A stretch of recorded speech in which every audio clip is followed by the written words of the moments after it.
béni ce soir pour l'opportunité qu'il nous offre. Nous pouvons nous asseoir.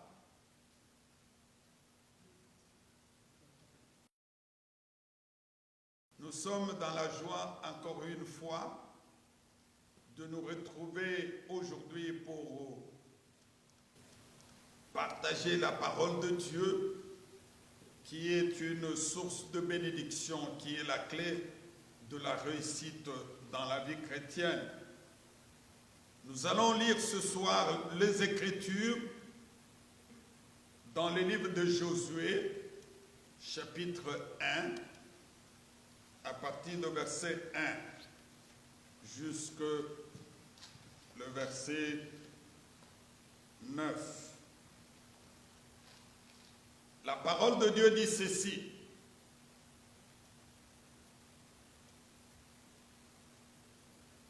après la mort de Moïse, serviteur de l'Éternel, l'Éternel dit à Josué, fils de Nun, serviteur de Moïse: Moïse, mon serviteur, est mort. Maintenant, lève-toi, passe ce Jourdain, toi et tout ce peuple, pour entrer dans le pays que je donne aux enfants d'Israël.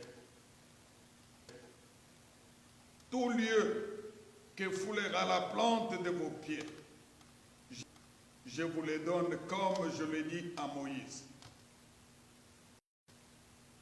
Vous aurez pour territoire depuis le désert et le Liban jusqu'au grand fleuve d'Euphrate, tout le pays d'Ozétien jusqu'à la grande mer, où le soleil couchant. Nul ne tiendra devant toi. Tant que tu vivras, je serai avec toi comme j'ai été avec Moïse. Je ne te délaisserai point, je ne t'abandonnerai point. Fortifie-toi et prends courage, car c'est toi qui mettras ce peuple en possession du pays que je jurerai à leur père de leur donner. Fortifie-toi seulement et aie bon courage en agissant fidèlement selon toute la loi que Moïse, mon serviteur, t'a prescrite. Ne t'en détourne ni à droite ni à gauche, afin que tu réussisses dans tout ce que tu entreprendras. Que ce livre de la loi ne s'éloigne point de ta bouche. Médite-le jour et nuit pour agir fidèlement selon tout ce qui est écrit, car c'est alors que tu auras du succès dans tes entreprises, c'est alors que tu réussiras. Ne t'ai-je pas donc donné cet ordre? Fortifie-toi et prends courage. Ne t'effraie point et ne t'épouvante point, car l'Éternel, ton Dieu, est avec toi dans tout ce que tu entreprendras. Parole dit Seigneur. Amen. Est-ce que nous pouvons acclamer d'abord très très fort notre Dieu? Acclamons le roi de rois, le Seigneur de seigneurs, pour sa parole qu'il nous envoie ce soir. Alléluia. Amen. Nous sommes très heureux ce soir de partager ces écritures que l'Éternel avait données à son serviteur Josué. Josué n'était pas n'importe qui. Josué fut le serviteur de Moïse. Nous connaissons tous Moïse, l'histoire de Moïse. C'est celui qui avait libéré les enfants d'Israël de la main des Égyptiens. Dieu l'a utilisé pour libérer ce peuple. Dieu l'a utilisé pour faire sortir ce peuple de l'Égypte. Et il avait la mission d'amener le peuple de Dieu vers la terre promise. Mais il s'est fait que lorsqu'ils sont arrivés dans le désert, tout près de la terre promise, Dieu a dit à Moïse, ce n'est pas toi qui vas entrer avec ce peuple. Il dit à Moïse, monte, regarde. Moïse est monté, il a regardé la terre promise, il a vu. Et d'ailleurs, Moïse avait envoyé des espions qui étaient allés explorer Canaan. Et lorsqu'ils sont revenus, ils ont donné un très très bon rapport en disant c'est un pays très beau, un pays où coule le lait et le miel. Mais Dieu dira à Moïse que toi tu n'y entreras pas. Alléluia. Amen. C'est ainsi que Dieu va choisir le successeur de Moïse. C'est lui qui devrait continuer la mission. C'est lui qui devrait faire entrer ce peuple dans la terre promise.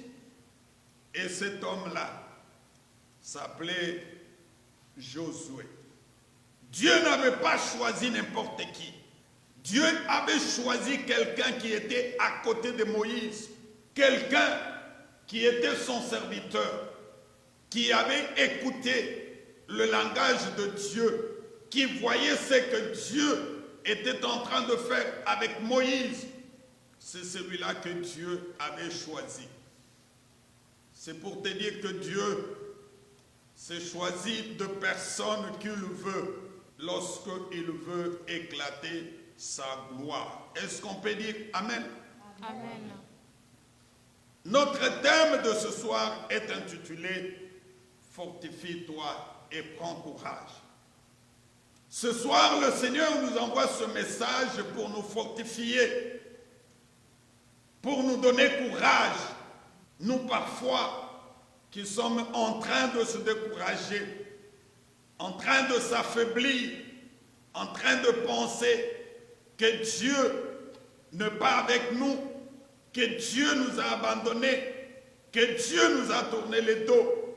Mais ce soir, il nous rassure en nous disant, fortifie-toi et prends courage. Alléluia. Amen. La Bible dit qu'après la mort de Moïse, Dieu s'est adressé lui-même à Josué en lui disant, mon serviteur est mort, mais lève-toi. Ça, c'est Dieu qui lui dit, maintenant lève-toi, parce que mon travail ne doit pas s'arrêter parce que Moïse est mort. Alléluia. Amen. Il dit, Moïse fut un homme que j'ai utilisé pendant un temps. Maintenant, ce n'est plus le temps de Moïse, c'est le temps pour toi.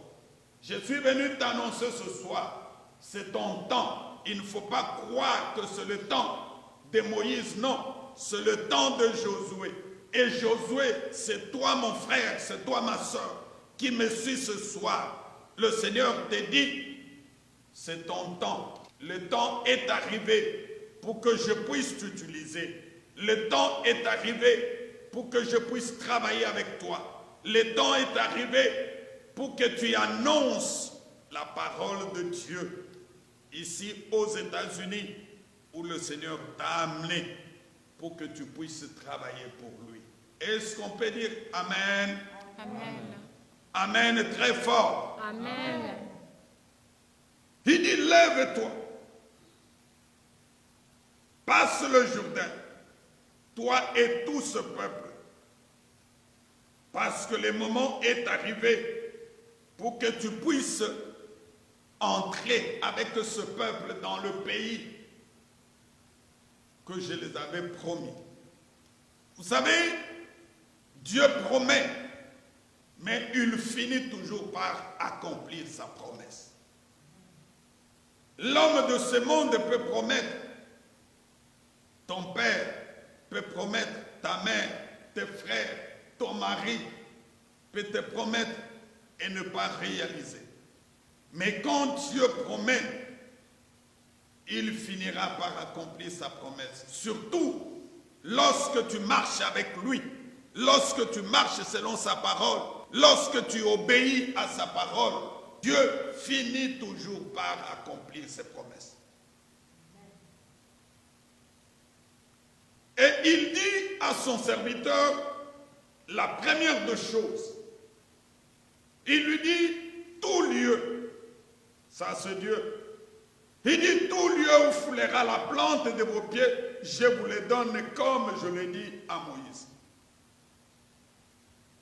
Il lui donne déjà la possession de la terre. Il dit, là où tu mettras tes pieds, là où tu arriveras, sache que je suis avec toi. Je veux me manifester. J'agirai. Il dit, comme je l'avais dit à Moïse, je le ferai avec toi, Josué. Alléluia. Amen. Dieu agit jusqu'aujourd'hui.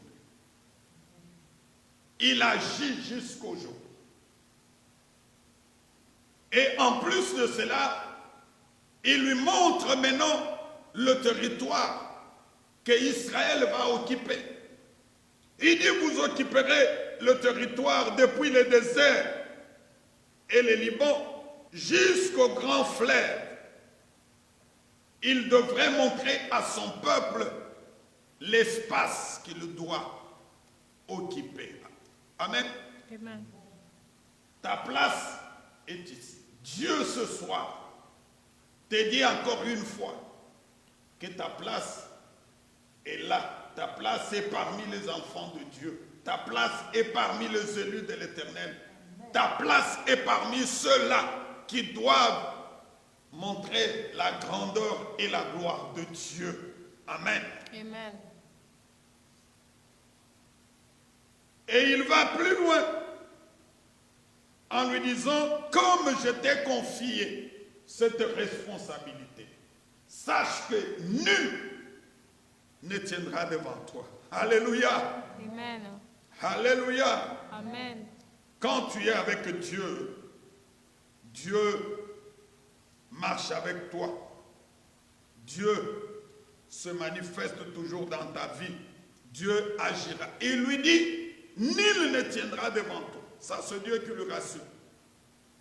Et d'ailleurs, plus loin, dans sa parole, il dit que 1000 tombent à ton côté, que 10 000 à droite, tu ne seras pas atteint. Alléluia. Amen.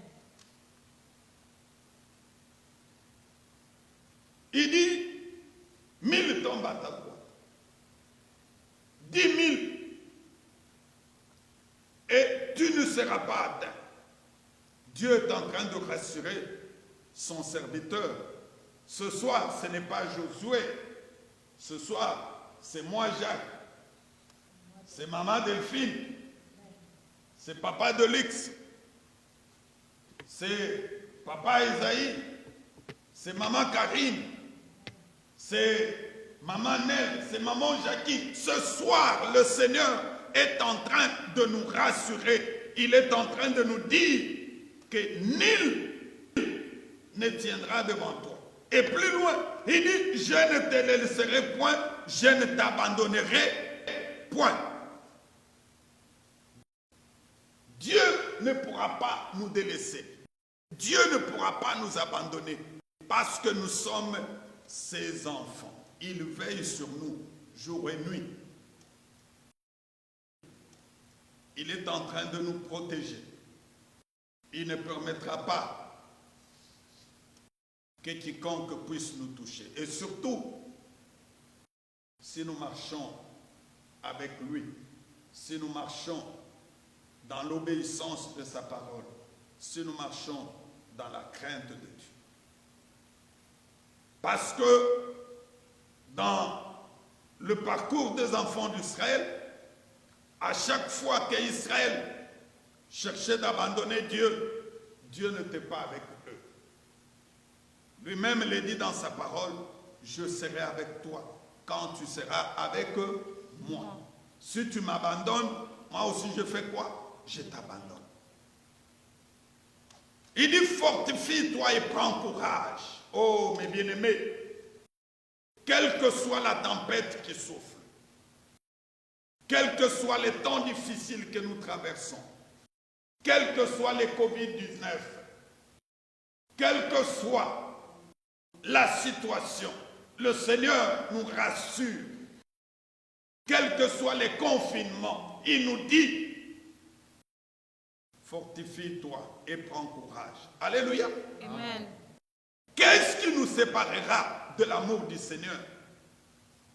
Est-ce que ce sont des tribulations? Ce sont des épreuves? C'est la maladie? Non, aucune chose ne peut nous séparer de l'amour du Seigneur.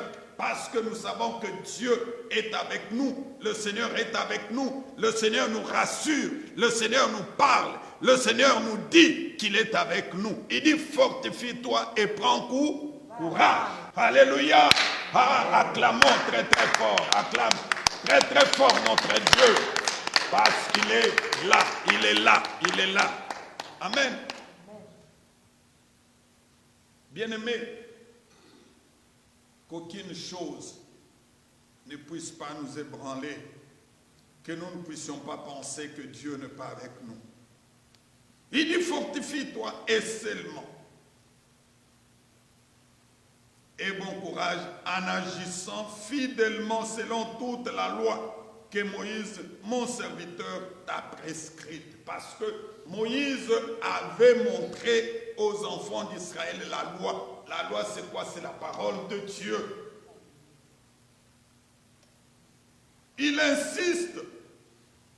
Bien-aimés, si nous voulons que le Seigneur soit avec nous, nous devons marcher selon les Écritures. Nous devons fuir le péché. Nous ne devons pas nous conformer au siècle présent.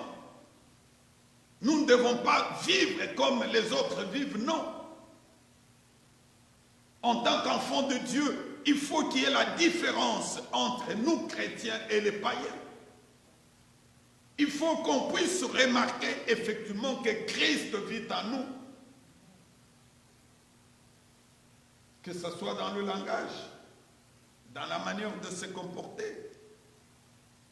Si les gens de ce monde vivent dans le péché, dans le souillis, si certains pensent que c'est le moment de faire n'importe quoi, non, mais nous en tant que chrétiens, nous devons marcher selon la parole de Dieu. Alléluia. Amen. Nous devons vivre comme Noé. Noé, comme il marchait dans la droiture, Dieu l'avait épargné. Alléluia. Amen. Il y a eu des milliers de milliers qui sont morts. Mais comme Noé avait obéi, Dieu lui a dit construis l'arche. Et Noé l'a fait. Pendant qu'il construisait l'arche, il a appelé les gens. Venez, venez. Il a fini de construire l'arche. Il les a appelés. Ils n'ont pas voulu entrer. Ils pensaient que Noé était plus vieux et que c'était la vieillesse qui les poussait à faire cela. Mais ils ne comprenaient pas que c'était le temps où le Seigneur voulait faire quelque chose. Nous devons discerner le temps. Que ce que nous sommes en train de vivre aujourd'hui ne puisse pas nous distraire.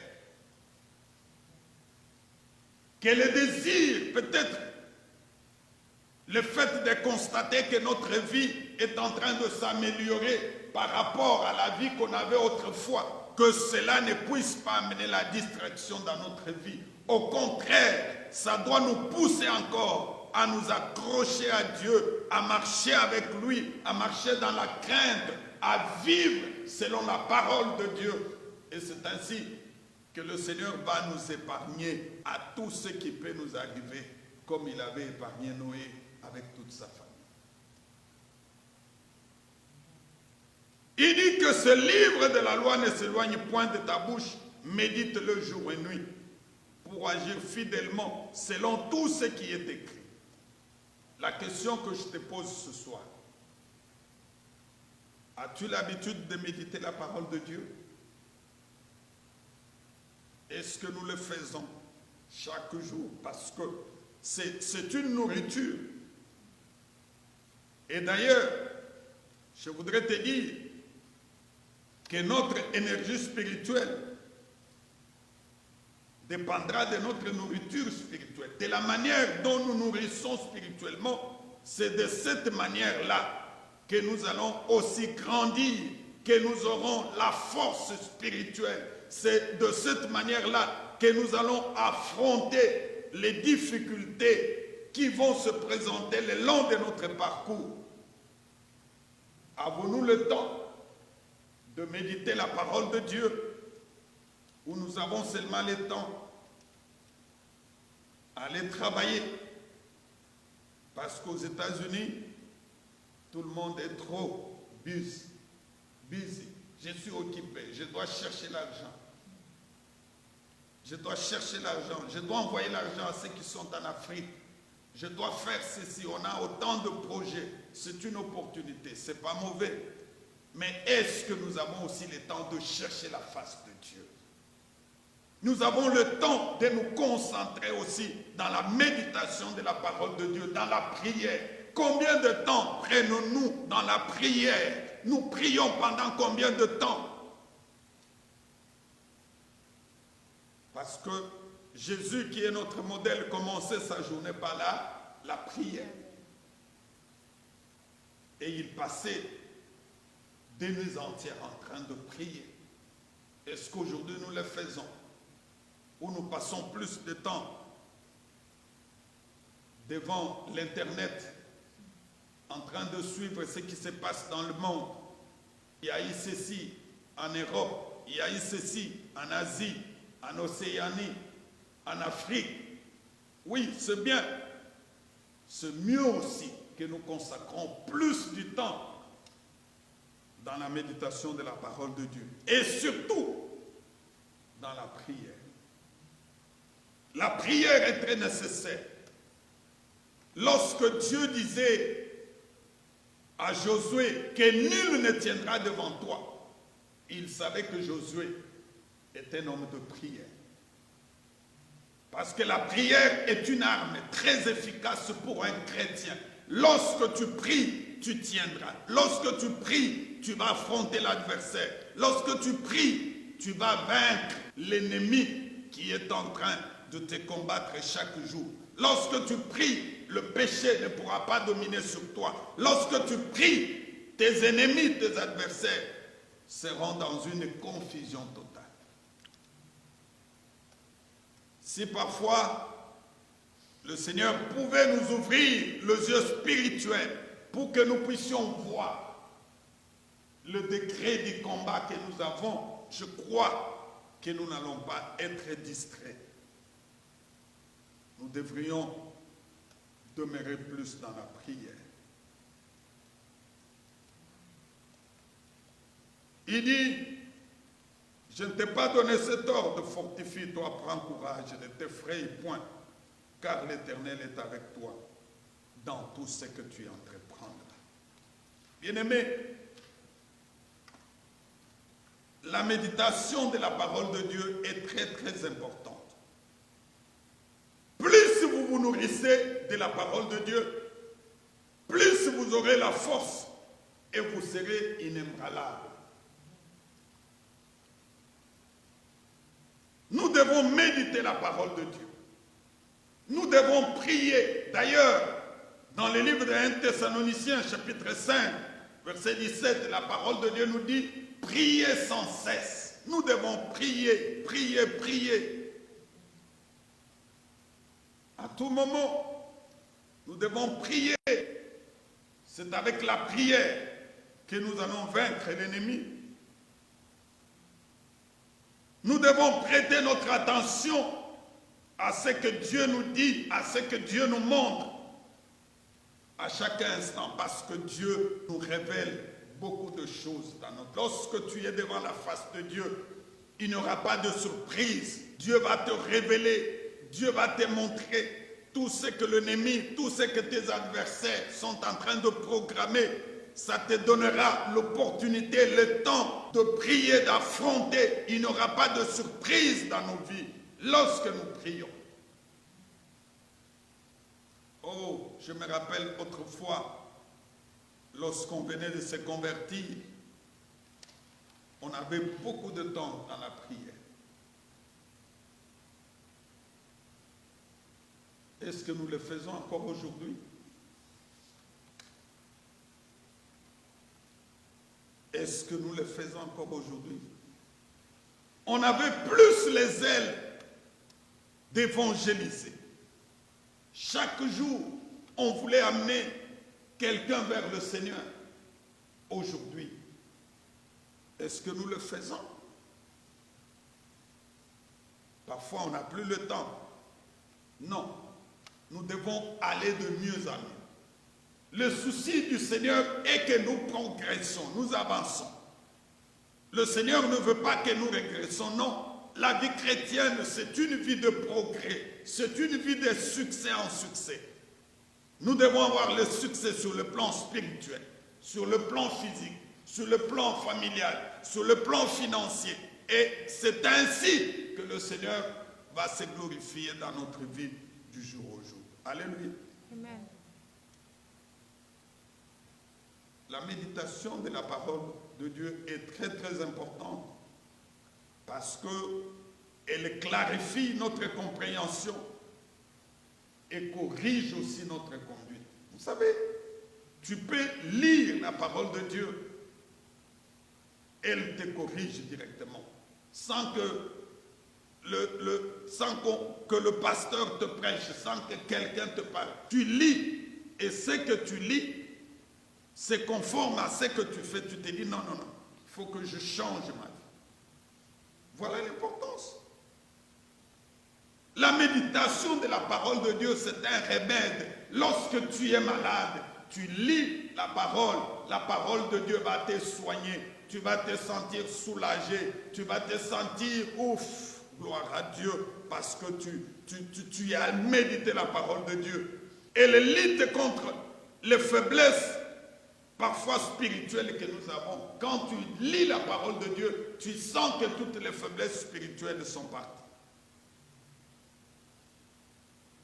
Et ça nous amène dans une intimité personnelle avec Dieu. Est-ce que ce soir, toi et moi, nous pouvons prier pour que le Seigneur nous fortifie encore, pour que nous marchions dans la droiture, dans la sincérité, dans la crainte de Dieu, dans l'obéissance de sa parole. Si autrefois on craignait le Seigneur, mais que ce soit de mieux en mieux, que l'environnement ne puisse pas nous tromper, que nous ne soyons pas de chrétiens d'un certain milieu. J'étais chrétien lorsque j'étais en Afrique, et quand je me retrouve en Europe, aux États-Unis, au Canada, je change. Non, non, non. Au contraire, nous devons encore amener, si Dieu a voulu que nous soyons ici, c'est pour que nous prêchions ceux d'ici pour qu'ils se convertissent. Que tous les homosexuels se convertissent, les lesbiennes se convertissent, tous ceux qui sont dans l'occultisme, qu'ils se convertissent. C'est ça notre mission. Nous devons leur prêcher, nous devons leur parler de Christ.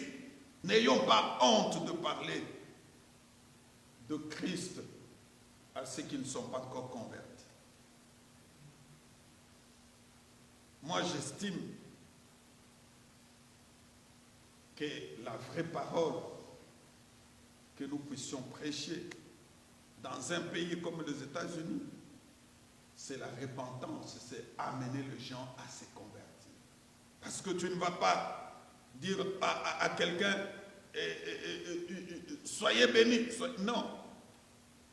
Nous sommes dans un pays où l'environnement met déjà quelqu'un dans une situation d'être béni, même s'il n'est pas grandement béni matériellement, mais il est béni. Nous devons prêcher la repentance, la conversion. Nous devons dire aux gens, convertissez-vous, parce que Christ revient bientôt. Et c'est à ce moment-là que le Seigneur va se manifester dans notre vie. Est-ce que nous pouvons nous tenir tous ensemble? Mettons-nous debout, nous allons prier. Nous allons dire au Seigneur, fortifie-moi, comme tu avais fortifié Josué. J'ai compris ce soir que j'ai une lourde tâche, j'ai une mission que je dois réaliser. Mais sans toi, je ne le ferai pas. Mais avec toi, tout est possible. Que chacun de nous élève sa voix, qui commence à prier. Dites au Seigneur, assiste-moi pour que je puisse réaliser cette lourde tâche. Assiste-moi pour que je puisse annoncer ta parole. Assiste-moi pour que je puisse aller de l'avant, que j'aille du progrès en progrès, que je puisse continuer à vivre dans l'obéissance, dans la crainte de Dieu. Prions tous ensemble. Oh Père éternel, tu es le Dieu grand, tu es le Dieu merveilleux, le Dieu puissant, le Dieu fidèle. Ce soir, tu nous as parlé comme tu avais parlé à ton serviteur Josué. Tu avais dit que nul ne tiendra devant toi. Aujourd'hui, ce n'est pas Josué. Aujourd'hui, c'est moi, Jacques, ton serviteur. C'est mon frère, c'est ma soeur. Je voudrais vivre la même expérience que Josué avait vécue. Si lui avait conduit ce peuple jusqu'à la terre promise, ce soir, je voudrais que ce soit une expérience personnelle avec moi. Je voudrais vivre ta grandeur. Je voudrais vivre le merveille de Dieu. Assiste-moi, Seigneur. Viens te manifester dans ma vie. Viens me fortifier, Seigneur. Viens m'accompagner le long de ce parcours afin que je puisse vivre le merveille de notre Dieu. Ô Père, sois glorifié, sois exalté, sois béni, Seigneur. Je voudrais que ton seul nom puisse se manifester dans ma vie, que tu puisses m'accompagner comme tu as marché avec ton serviteur Josué. Sois loué, sois glorifié au nom de notre Seigneur Jésus-Christ. Au nom de Jésus-Christ. Nous allons prier. Tu vas dire au Seigneur, donne-moi la possession de cette terre. Je voudrais prendre possession. Tu ne m'as pas envoyé ici pour que je puisse accompagner les gens, mais tu m'as envoyé pour que je puisse aussi mettre des signaux qui vont prouver que je suis un enfant de Dieu, je suis un serviteur de Dieu. D'abord sur le plan spirituel, j'aimerais, éternel Jésus, que tu te manifestes dans ma vie. Au nom de Jésus, prions tous ensemble. Prie, bien-aimé, prie. Demande à Dieu de se manifester dans ta vie. Demande à Dieu d'intervenir afin que tu puisses vivre le merveille de Dieu, que tu puisses vivre la grandeur, que tu prennes possession de cette terre américaine. Dis au Seigneur, tu m'as amené ici pour que je puisse vivre ta grandeur, que je puisse vivre le merveille de ton Saint-Nom. Je voudrais, éternel, mon Dieu, expérimenter ton Saint-Nom. Prie mon frère, prie ma soeur, prie bien-aimé, prie. Dites au Seigneur de te donner possession de cette terre afin que tu puisses effectivement impacter, que tu puisses faire écrire ton histoire, qu'on parle de toi. Si aujourd'hui on parle des autres, il est capable aussi de le faire avec toi. Si aujourd'hui on parle de Josué, c'est parce que Dieu l'avait utilisé, c'est parce que Dieu avait marché avec lui. Dieu l'avait pris de la poussière et il l'a élevé, qu'il puisse aussi te prendre de la poussière pour que tu deviennes grand, que tu puisses devenir une grande personne, que ton nom soit aussi un nom qui est reconnu. Prie, bien-aimé, que la gloire de l'Éternel se manifeste dans ta vie. Oh Rabashindorobo, Rabashkakaka, Rabashindorobo, oh Rabashindorobo, Rabadabashirobo, hey Rabashinderebe, Rabashkakakake. Prie, bien-aimé, prie. La gloire de Dieu doit s'éclater dans ta vie. Tu dois vivre la grandeur. Tu dois vivre le merveille de Dieu. Oh Père. Oh. Lève tes deux mains, je veux prier. Père, merci. Merci pour ta parole de ce soir. Parce que tu as voulu nous amener dans la vie de Josué. Tu nous as montré comment tu l'avais utilisé. Le langage que tu lui avais communiqué en lui disant « Fortifie-toi et prends courage ». Je voudrais ce soir que mon frère, ma soeur, qui se sentait abandonné, découragé, qu'ils puissent être fortifiés, qu'ils reprennent courage. Que ton Saint-Nom soit élevé, Seigneur. Comme tu l'avais donné possession de cette terre, que ce soit la même chose pour nous. Sois élevé puissamment dans nos vies. Au nom de notre Seigneur Jésus-Christ. Amen.